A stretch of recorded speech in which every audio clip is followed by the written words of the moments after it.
I am Jeevan Kumar, Assistant Professor, Department of Public Policy, Law and Governance, Central University of Rajasthan. Now we see the features of hierarchy.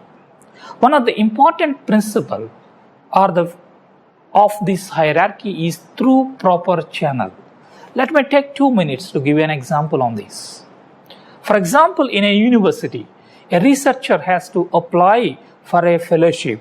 And what is the proper channel or a through channel is that first he or she has to approach the supervisor and supervisor has to sign. After that, it will go to the head of the department, then it goes to the dean and so forth. That means the letter of communication is done through proper channel. And the second feature is that there is unity of command in the hierarchical organization. That means a subordinate is accountable to a single subordinate. There is no breaking of this hierarchy in public organizations. At each level, the authority is divided and the authority is commensurated with the responsibility. In other words, at each level, the officer is entrusted with the responsibility and also given the power to carry out the responsibilities and functions given to him or her. And in hierarchy, there is a subordinate and superior. The superior will issue orders and the subordinate has to obey the orders and act accordingly. Let us go back to the figure that I have shown earlier. The hierarchical organizations are very broad at base, but as you move up, it becomes narrow, and the power tends to concentrate as we move to the top levels of administration. Similarly, status, authority, salary, perks, everything depending upon the different structures of administration and the officer who are holding the responsibility to carry out the particular functions. What are the advantages and disadvantages of this particular concept of hierarchy? The first advantage of hierarchy is that all the channels, all the levels of administrations are kept intact because there is no breakage of communication between each level. It is easy to track where a particular file is pending because the channel of communication is well established and the proper channel is well defined there. It becomes easier for communication, and there is also division of labor at each level. What a subordinate has to do, what a middle manager has to do, and what the top manager has to do. Authority is fixed at each level. Therefore, it is easy to pin down the failure on a particular officer, if any.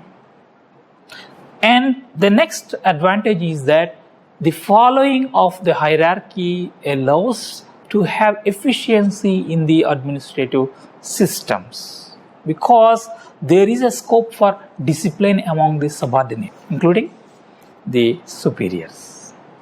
Nobody can break the channel. And it helps to clarify the positions, roles, and responsibilities as I discussed earlier. It saves time because it is easy to track an application in the entire channel of communication and the entire chain of command. It is easy to arrive at consensus among the employees because the top manager can easily motivate the middle managers, and middle managers will take the responsibility of bringing consensus among the subordinates. That's how division of labor will help in arriving at the consensus. Students, now we look at some of the demerits of hierarchy. Following hierarchy leads to the delay in getting things done because there are so many layers at each level. If a file is moved at the subordinate level, by the time it reaches the subordinate whose approval is final, it may take months. I'll give an example. Look at the police machinery. There are about 10 levels of gradation.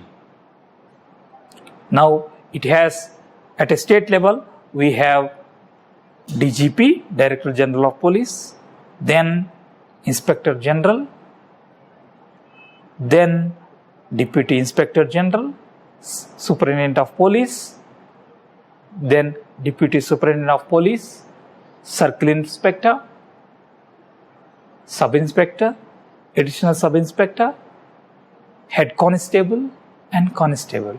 You see, there are about 10 levels of grades and 10 levels of officers. Imagine a decision is supposed to be taken very quickly.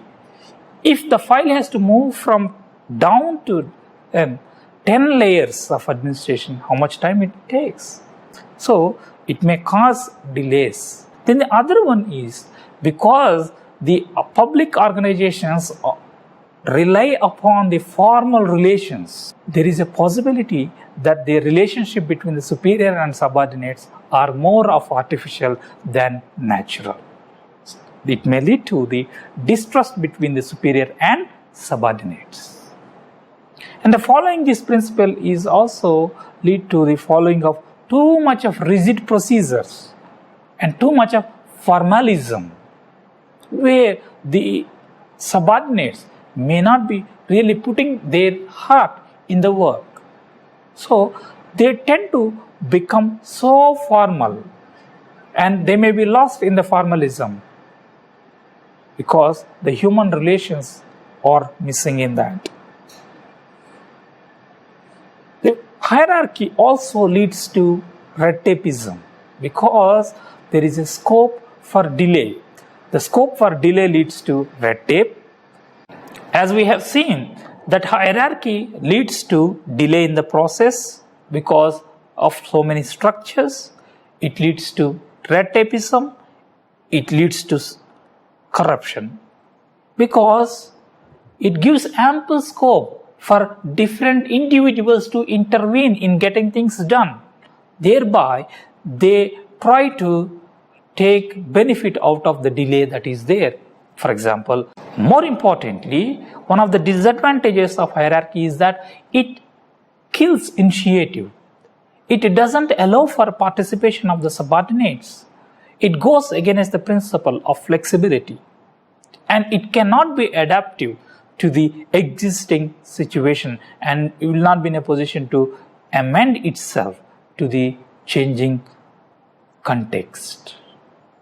And environmental changes are not that easy to be adapted by the organizations who follow the hierarchy in spirit.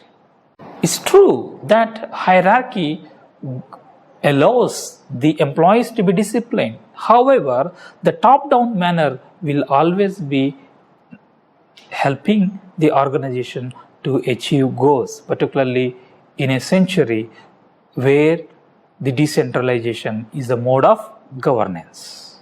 It also leads to the disinterested among the individuals who are part and parcel of the organization because it kills initiative, it doesn't allow them to participate, it doesn't allow them to have a collaboration among themselves because all the relations are very formal in nature. Hierarchy leads to the inaptness and inherent weaknesses within the organization because it is not in a position to change itself to the changes in the environment that are taking place because it is very rigid.